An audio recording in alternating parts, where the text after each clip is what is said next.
Hello students, स्वागत है आप सभी का उत्तर प्रदेश पॉलिटेक्निक के एक नए वीडियो में। और देखिए काफी इंपॉर्टेंट वीडियो है। जिन भी बच्चों की बैक लगी है, ईयर बैक लगी है, या फिर जो भी बच्चे पास हुए हैं, वीडियो को ध्यान से देखेंगे। जो बच्चे पास हुए हैं वो यही सोचेंगे, वो साथ नहीं देंगे कि हम तो पास हैं, हमें क्या करना है। लेकिन आगे चल के अगले सेमेस्टर में हो सकता है कि आपके साथ भी स्थिति यही हो जाए और आपके भी कह लिए कि आपके सामने परेशानी खड़ी हो जाए। क्योंकि देखिए इसमें दो कैटेगरी के बच्चे हैं। कुछ बच्चे तो चलिए पढ़ने वाले हैं, जो मान लीजिए कि टॉप लेवल के बच्चे हैं, पढ़ने वाले बच्चे हैं, उन्होंने कॉपी में लिखा है, उनकी बैक लगी है, तो जाहिर सी बात है कि उनको दुख होगा और वो रीचेक कराने की सोच रहे हैं, रीचेक करा भी रहे हैं। तो यहाँ पे स्थिति क्या क्या क्रिएट हो रही है। और एक और शॉकिंग अपडेट ये है कि पिछली बार की और सेमेस्टर की बात करें तो उसमें केवल 35% बच्चे पास हुए थे। और इसमें आपको अभी बताया गया था कुछ दिन पहले कि 60% बच्चे पास हुए थे, जो कि एकदम कह सकते हैं आप गलत है। हाँ, 60% बच्चे कैसे पास हुए हैं? जिनकी ईयर बैक नहीं लगी है, यानी कि जो फेल नहीं हुए हैं। अर्थात नॉर्मली अगर ऐसे डेटा की बात करें जिनकी कहिए कि एक दो बैक है, तीन चार बैक है, ऐसे लगभग लगभग 60 से 70% ऐसे बच्चे हैं जिनके केवल बैक लगी है, एक सब्जेक्ट में, दो सब्जेक्ट में, तीन सब्जेक्ट में, चार सब्जेक्ट में, या फिर ईयर बैक लगी है। पासिंग का परसेंटेज की बात करें, पासिंग के परसेंटेज की, तो वही आपका 20 से लेकर के 35 के बीच में है। आपका इतना ही पासिंग का परसेंटेज है, यानी कि इतने बच्चे कहिए कि अच्छे तरीके से पास हुए हैं, उनकी एक भी सब्जेक्ट में बैक नहीं है। और जितने भी आपके 70% 75% बच्चे हैं, उनकी बैक लगी है एक सब्जेक्ट में, दो सब्जेक्ट में, तीन सब्जेक्ट में, चार सब्जेक्ट में, या फिर फेल हो गए हैं। ईयर बैक भी इस बार बहुत ज्यादा लगी है। तो ये आपका पिछली बार का ये जो रिकॉर्ड है, आपका पिछली बार का रिकॉर्ड है। अजीत कुमार मिश्र जी ने, जो आपके सचिव है, उन्होंने ही बताया था कि 35% ही केवल रिजल्ट बना था। और इस बार भी स्थिति लगभग अब 35 से लेकर के डायरेक्ट तो 60-65 चला नहीं जाएगा, एकदम डबल तो हो नहीं जाएगा। तो इस बार भी स्थिति यही है। जो आपको 60% बताया गया था कि 60% बच्चे पास हुए हैं, वो केवल फेल नहीं हुए थे, उनकी बैक वगैरह लगी हुई थी। नॉर्मली अगर हम बात करें तो लगभग लगभग 30 के आसपास बच्चे, 30 से 35% बच्चे ही इस बार, या फिर इससे कम भी हो सकता है, डेटा ऑफिशियल डेटा नहीं है, इतने परसेंट ही बच्चे अच्छे तरीके से पास हो पाए हैं और सभी बच्चों की बैक वगैरह है। अब इसमें आपको क्या करना है और बोर्ड को क्या करना है, सबको देखिए एक साथ जरूर होना होगा। अगर आप एक साथ नहीं रहेंगे, हाँ एक और चीज है, जो आपने रीचेक का फॉर्म भरा है, जिन भी बच्चों ने रीचेक का फॉर्म भरा है, देखिए अभी उस पर सुनवाई हो रही है कि आपको पेमेंट करना है या फिर नहीं करना है। ठीक है, मैंने भी बहुत सारे बच्चों ने कह लिए कि आईटीआई भी किया है, आपको मालूम है, बोर्ड से कॉपी मंगाया है। अब जब भी आईटीआई होगा या फिर बोर्ड को ईमेल जाएगा, और कई जगह ज्ञापन भी सौंपा गया है, कई जिले की बात करें तो, और कई जगह बच्चे कल के धरना प्रदर्शन भी कर रहे हैं। तो एक शॉकिंग अपडेट जो वीडियो आया था, आपने देखा होगा, चलिए मैं उसको टेलीग्राम पे भी सेंड कर दूंगा, किस तरीके से बच्चों को, जिसे अब क्योंकि इसमें ये होता है कि जो कॉलेज के एचओडी हैं, प्रिंसिपल हैं, तो कभी कभी ऐसे मजाक में कह देते हैं, जैसे बच्चे वहां पे उनसे कह रहे थे कि हमारा रिजल्ट खराब बना है, चेक कराइए, ये कराइए। तो वो कह रहे थे कि ये कह रहे थे कि हम गलत कदम उठा लेंगे, तो वो कह रहे थे कि हाँ जाओ उठा लो, हमें क्या करना है, यहाँ से छोड़ के चले जाओ। मैंने आपको टेलीग्राम पे जो कहिए कि उसका न्यूज़पेपर भी कटिंग भी शेयर की थी, और उसका लाइव वीडियो भी आया है, उसको भी मैं टेलीग्राम चैनल पे सेंड कर दूंगा, आप देख लेंगे अपने स्तर से। ठीक है, अभी फिलहाल में बोर्ड को क्या करना चाहिए ये थोड़ा सा समझिए। सबसे पहली चीज कि रीचेक की फीस माफ करें। अब देखिए इसमें दो प्रकार के बच्चे बच्चे देखिए, ऐसा तो नहीं है कि हाँ सभी बच्चे पढ़ने वाले ही हैं, हर बार सभी बच्चे पास ही हो जाते हैं, नहीं ऐसी बात नहीं है। बहुत सारे बच्चे नहीं पढ़ते हैं, केवल घूमने पे ध्यान देते हैं, या फिर कल की कॉपी नहीं लिखते हैं। तो निश्चित तौर पे वो तो फेल होंगे ही होंगे, उनकी बैक लगेगी ही लगेगी। लेकिन जो क्लास के टॉपर बच्चे हैं, अच्छे खासे बच्चे हैं, उनकी बैक लग जाती है। अब देखिए ऐसा होता है, जैसे कभी कभी ये होता है कि हम विश्वास नहीं करते हैं। सपोज कीजिए कि हम पास हैं, तो हम विश्वास नहीं करेंगे, नहीं हमने तो लिखा था हम पास हो गए, इन्होंने जरूर गड़बड़ लिखा होगा या फिर नहीं लिखा होगा। ऐसी स्थिति आपके सामने, जो बच्चे पास हुए होंगे वो तो यही सोच रहे होंगे कि नहीं हमने तो भाई, जो इन बच्चों की बैक लगी है, तो वो तो सोचेंगे कि भाई हमने लिखा था, हमें फिर भी हमारी बैक लगी है। लेकिन जो बच्चे अभी फिलहाल में पास है, वो यही सोचेंगे कि नहीं इसने जरूर गड़बड़ लिखा होगा। भाई अगर इस तरीके से कॉपी चेक हुई थी तो हम क्यों पास हो गए हैं, हम भी तो फेल होने चाहिए। तो ये भी स्थिति मैं भी पहले यही सोचा था। लेकिन अगर हम लोग की बात करें, जब हम लोग पॉलिटेक्निक कर रहे थे, तो उस बीच ये हुआ था हमारे ब्रांच में, जब हम लोग फिफ्थ सेमेस्टर में थे, तो मैकेनिकल ब्रांच में, मैकेनिकल इंजीनियरिंग में एक आपका एमडी सब्जेक्ट है फिफ्थ सेमेस्टर में, मशीन डिजाइन का सब्जेक्ट है। इसमें ऑलमोस्ट 45 बच्चों की बैक लगी थी, और 45 बच्चों ने जब रीचेक कराया तो रीचेक में ऑलमोस्ट 40 बच्चों का बैक क्लियर हो गया। इतना कम नंबर मिला था, मतलब वैसा कोई सोच नहीं सकता। जो क्लास का टॉपर बच्चा था, जिसका कह लीजिए कि 77% बना था, उसका भी वहां पे बैक लग गया था। बहुत सारे बच्चों को बैक लगी थी, और जब रीचेक कराया गया तो सभी बच्चे पास हो गए। तो इसका क्या मतलब निकलता है, इसका निष्कर्ष यही निकलता है, या फिर बोर्ड ने क्या किया होगा, जाहिर सी बात है कि पैसे के लिए बैक लगा दिया होगा, 45 बच्चों को लगा दिया, उसके बाद से 40 का क्लियर कर दिया। अब 5 जो हर ब्रांच में होते हैं, 2 4 5 बच्चे जो नहीं पढ़ते हैं उसमें बैक लगती है। जैसे जो रेपुटेटेड ब्रांचेज होते हैं mechanical, civil, electrical, electronics, CS, IT, इसमें थोड़े से मैकेनिकल, सिविल, इलेक्ट्रिकल की बात करें, इसमें थोड़ी सी बैक वगैरह कम लगती है। और जो साइड के ब्रांचेज होते हैं उनको पढ़ने के लिए मटेरियल भी नहीं मिल पाता है, या फिर कहिए कि वो पढ़ने पे ध्यान नहीं देते हैं, तो इस तरीके से बैक तो ज़्यादा लगती है। लेकिन जो वाकई में पढ़ने वाले बच्चे होते हैं, अगर उनकी बैक लग जाए तो सोचिए कितना दुख होगा। बेइज्जती अलग की बात है, अगर ईयर बैक लग जाती है तो और दुख है कि हाँ ये तो बच्चा बहुत हीरो बनता था, बहुत क्लास में टॉपर था, फिर भी इसकी बैक लगी है, ईयर बैक लगी है। तो इस स्थिति में तो सबसे पहले देखिए यहाँ पे बोर्ड को क्या करना चाहिए, सबसे पहले तो रीचेक की फीस उसको माफ करनी चाहिए। अभी फिलहाल की बात करें, आपको मैंने बताया था पेमेंट का ऑप्शन अभी नहीं आ रहा है, और मैंने आपको टेलीग्राम पे मैसेज भी किया था, जब तक मैं ना कहूं आपको पेमेंट वाले ऑप्शन पे जाना भी नहीं है, वहां पे क्लिक करेंगे तो वो ओपन भी नहीं होगा, ठीक है। तो पेमेंट का ऑप्शन नहीं आ रहा है अभी, क्योंकि बोर्ड के पास ये सूचना चली गई है, बोर्ड को सारी जानकारी ईमेल के द्वारा भी उनको बताया गया है। इसके अलावा जो कॉलेज के टीचर है वो भी उनको इन्फॉर्म कर दिया है, प्रिंसिपल को जो ज्ञापन सौंपा गया है वो भी बोर्ड को इन्फॉर्म किए हैं कि ये स्थिति बन रही है। तो या फिर आप रीचेक की फीस कम कीजिए या फिर उसको माफ कर दीजिए, क्योंकि गलती आपकी है, आपने गलत तरीके से कॉपी चेक की है। इसमें कई स्थिति तो ये बनती है, जो टीचर्स वगैरह कॉपी चेक किए हैं उनमें उनको तो थोड़ा सा बहुत, अब सबकी मैं बात नहीं कर रहा, कुछ टीचरों की बात कर रहा हूँ, उनको हो सकता है कि मजा आता हो थोड़े बहुत के लिए कि जो अच्छे से लिखे हैं उनको भी कल के लटका दे, हम 12 नंबर 10 नंबर दे करके बैग लगा दे, कि फिर से रीचेक का जब फॉर्म मिले फिर से कॉपी चेक करने का मौका मिले, फिर से उनको पैसा बने। ये मैं अपनी राय बता रहा हूँ, ऐसा स्थिति, ऐसी स्थिति कोई कोई टीचर ऐसा सोच सकता है, ठीक है। तो सबसे पहले तो उनको रीचेक की फीस माफ करनी चाहिए या फिर कम करनी चाहिए। कम मतलब कि लगभग लगभग 100 रुपये या फिर 200 के आसपास करनी चाहिए, कि ज्यादा बच्चों के ऊपर प्रेशर ना पड़े, क्योंकि जो बच्चे आर्थिक रूप से कमजोर है, गरीब है, जाहिर सी बात है सभी बच्चे, ये है नहीं कि सभी अंबानी के फैमिली से है कि हाँ चलिए 5,500 रुपये रीचेक का फीस दे देंगे, और पूरा जो सेमेस्टर का एग्जाम होता है उसकी पर सेमेस्टर की जो फीस होती है वो 420 ही रुपये होती है, और केवल आप रीचेक का 500 रुपये ले रहे हैं। तो कम से कम आपको माफ करना चाहिए। अगर आप माफ नहीं भी कर सकते हैं तो आपको कम तो करना ही पड़ेगा, ठीक है।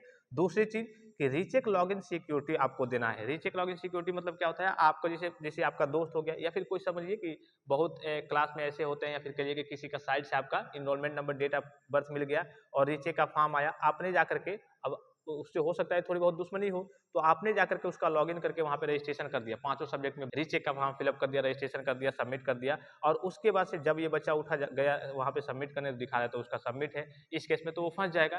तो इस तरीके से वहां पे कुछ इनको सिक्योरिटी देना चाहिए, ओटीपी का या फिर कहिए कि पासवर्ड का, कि हाँ आप पासवर्ड क्रिएट कर लीजिए, ओटीपी का कहिए कि वहां पे ऑप्शन रहेगा कि हाँ ओटीपी के द्वारा ही लॉगिन हो पाएगा। तो इस तरीके की चीजें कुछ उनको करनी होगी, नहीं तो बच्चे इस तरीके से फंस जाते हैं, जो जिन बच्चों में कभी कहीं दुश्मनी रहती है या फिर कहिए कि वहां पे मन मुटाव रहता है, तो इस केस में बच्चे फंस जाते हैं।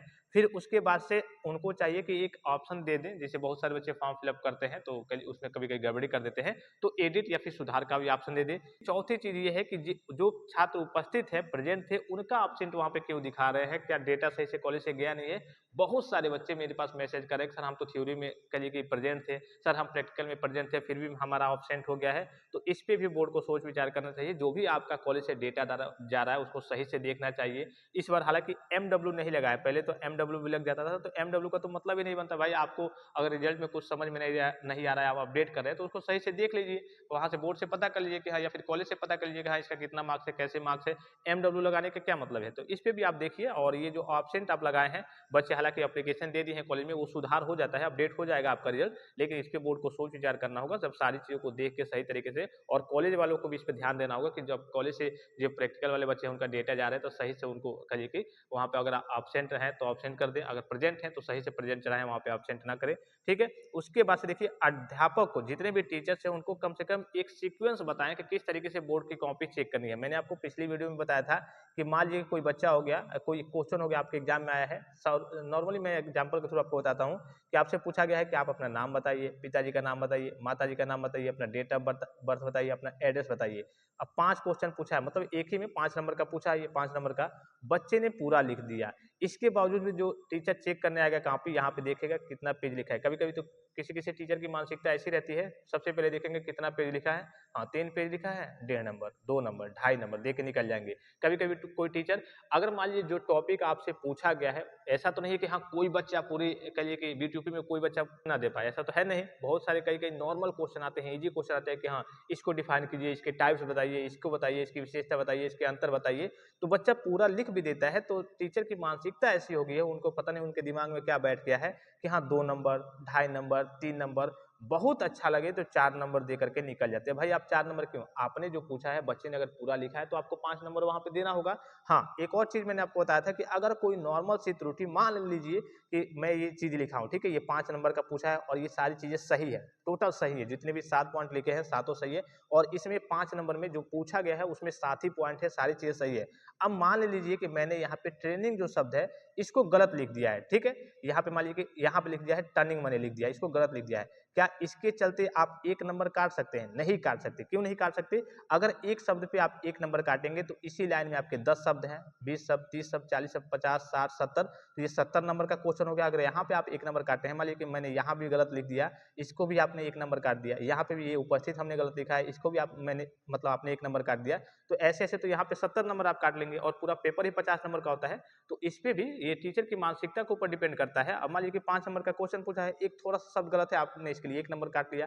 तो भाई यहाँ पे भी मैंने गलत लिखा है, इसको भी 1 नंबर काटिए, यहाँ पे भी गलत लिखा है थोड़ा-सा, इसको भी अपने 1 नंबर काटिए। तो ये छोटे-छोटे जो शब्द होते हैं, इसकी वजह से टीचर को नंबर नहीं काटना चाहिए। हाँ, मान लीजिए कि 5 नंबर के 4 क्वेश्चन आए हैं और थोड़ा बहुत सब में उसको त्रुटि दिखी, तो लास्ट में जाकर के वो 1 नंबर, 2 नंबर चारों क्वेश्चन को मिला करके उस हिसाब से 1 नंबर, डेढ़ नंबर, 2 नंबर काट ले। तो मतलब टीचर की ऐसी मानसिकता हो गई है कि जो बच्चा पूरा लिखता भी है, उसको भी वो 2 नंबर, डेढ़ नंबर या फिर ढाई नंबर, बहुत रेयर केस में 3 नंबर मिलता है और 4 नंबर तो बहुत रेयर केस में मिलता है, 5 नंबर तो आप भूल ही जाइए। तो ये टीचर को कम से कम चेक करने की ट्रेनिंग उनके पास रहेगी, किस तरीके से अगर बच्चा लिखा है तो उसको नंबर देना है, नहीं देना है। इस तरीके क्योंकि उनके दिमाग में बैठ गया है कि हाँ 3 पेज लिखा है, हाँ 2 नंबर देना है, ढाई नंबर देना है, 4 पेज लिखा है, कई टीचर पेज देख के नंबर दे देते हैं, थोड़ा बहुत लिखा है आपने पेज देख के, हाँ 2 नंबर, ढाई नंबर दे के निकल जाते हैं। भाई कम से कम उसको पढ़िए, अगर बच्चे ने अच्छे से लिखा है तो उसको मार्क्स अच्छे दीजिए कि उसके परसेंटेज अच्छे से बने। तो मालूम है 85-86 ऐसे करिए कि टॉपर जाते हैं, थोड़ा 90 के ऊपर जाता है टॉपर वगैरह, तो अच्छा लगता है सुनने में भी कि हाँ यार ये इंजीनियर है, यहाँ इसने डिप्लोमा में टॉप किया था, 95% पाया था,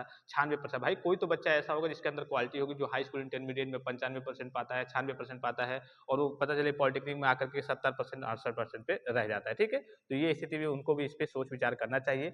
उसके बाद से गलत कॉपी चेक करने वाले के टीचर के ऊपर कार्रवाई करनी चाहिए और जहाँ-जहाँ पे सबसे जो इम्पोर्टेंट चीज़ है कि जहाँ-जहाँ पे वाईबी लगी है वहाँ-वहाँ पे जाँच करानी चाहिए। पहले देखिए इसमें स्थिति ये हो सकती है कि जो वाईबी लगी है वहाँ के बच्चे पढ़ने वाले ना हो, ठीक है? पढ़ते ना हो।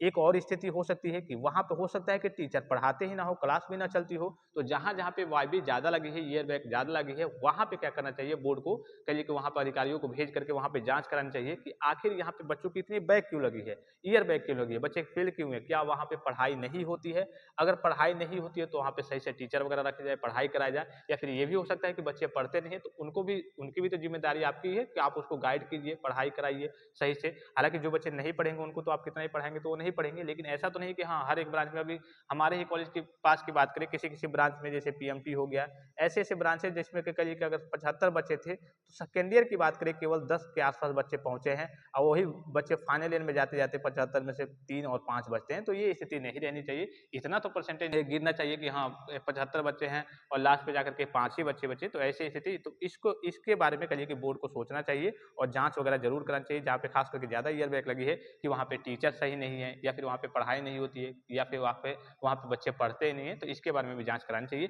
अब आपको क्या करना है ये थोड़ा-सा समझिए, ठीक है? क्योंकि सबका साथ ज़रूरी है। अभी मैं आपको टाइमिंग बता दूँगा, टेलीग्राम पे मैं आपको टाइमिंग बता दूँगा, ट्विटर पे आपको ज़रूर जुड़ना है। जो बच्चे आईडी नहीं बनाए हुए हैं, ट्विटर पे आईडी बना लीजिए, मात्र 2 मिनट का काम है क्योंकि सबका साथ ज़रूरी है। जिन बच्चों की बैक लगी है, ईयर बैक लगी है कि हाँ, कम से कम आपकी फीस माफ़ करवाई जाए एक बार और आपका कॉपी चेक हो और जो बच्चे अच्छे खासे लिखे हैं, वाक़ई में पढ़ने वाले थे, अच्छे से लिखे थे और उनकी बैक लगी है, तो उनकी बैक क्लियर हो, ठीक है? तो यहाँ पे ट्विटर आपको जॉइन कर लेना है, फिर बोर्ड को ईमेल करना है। ईमेल आईडी जो है मैं बोर्ड का जितने ईमेल आईडी है वो मैं आपको टेलीग्राम पे सेंड कर दूँगा। ईमेल भी आपको करना है, क्या चीज़ें ट्वीट करना है वो मैं आपको बताऊँगा, टाइमिंग बताऊँगा, डेट बताऊँगा, क्या ट्वीट करना है वो भी मैं बताऊँगा। तो टेलीग्राम पे आप इसके लिए जाएँगे। आरटीआई आप फाइल कीजिए ज़्यादा से ज़्यादा कि बोर्ड को भी पता चले और उनको कहिए कि कॉपी भेजने में, मुहर वगैरह लगाने में कम से कम उनको भी दिक्कत हो कि हाँ, ये चीज़ें हमें नहीं करनी चाहिए थी। अगर जानबूझ के अगर आपने बैक लगाया है तो उसका नुकसान उसका कहिए कि आपको उसके लिए परेशानी का सामना करना पड़ेगा।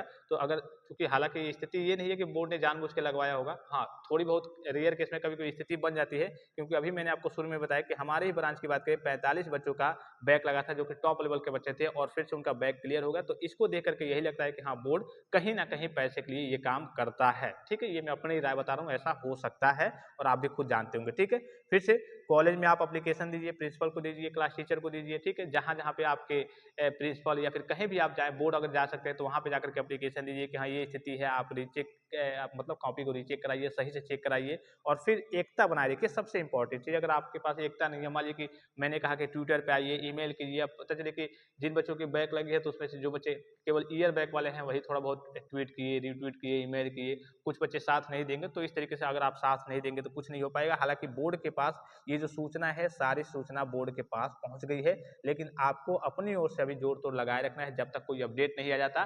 पेमेंट की बात करें, रीचेक के पेमेंट की बात करें तो रीचेक का पेमेंट अभी आपका नहीं हो रहा है, अभी रुका हुआ है। जैसे उसके बारे में कोई अपडेट आती है मैं आपको तत्काल प्रभाव से इन्फॉर्म कर दूंगा कि कब आपका रीचेक का पेमेंट होगा या फिर नहीं होगा, कितना करना होगा। तो अभी आपको उसके लिए घबराने की जरूरत नहीं है। वीडियो को ज़्यादा से ज़्यादा हर जगह आप शेयर कीजिए कि सभी के पास ये जानकारी पहुंच जाए और टेलीग्राम पे जुड़े रहिए अपडेट के लिए। जैसे मैं ट्वीट करना होगा मैं आपको बताऊंगा क्या ट्वीट करना है और क्या बोर्ड का ईमेल आईडी है, कैसे आपको बोर्ड को ईमेल करना है, क्या ईमेल करना है, ये सारी चीज़ें मैं आपको टेलीग्राम के माध्यम से इन्फॉर्म करते रहूंगा। वीडियो को ज़्यादा से ज़्यादा शेयर जरूर करेंगे, वीडियो को लाइक कर देंगे और जो भी चैनल पे पहली बार विजिट किए हैं चैनल को सब्सक्राइब कर लेंगे। और किसी प्रकार का संदेह हो, कोई जानकारी चाहिए या फिर आपके अंदर कोई राय है कि बोर्ड को ये करना चाहिए, ये नहीं करना चाहिए, तो आप अपनी राय कमेंट बॉक्स में कमेंट करके जरूर बताएंगे। फिलहाल इस वीडियो में इतना ही, इजाजत दीजिए, धन्यवाद, थैंक्स फॉर वॉचिंग, मिलते हैं नेक्स्ट वीडियो में।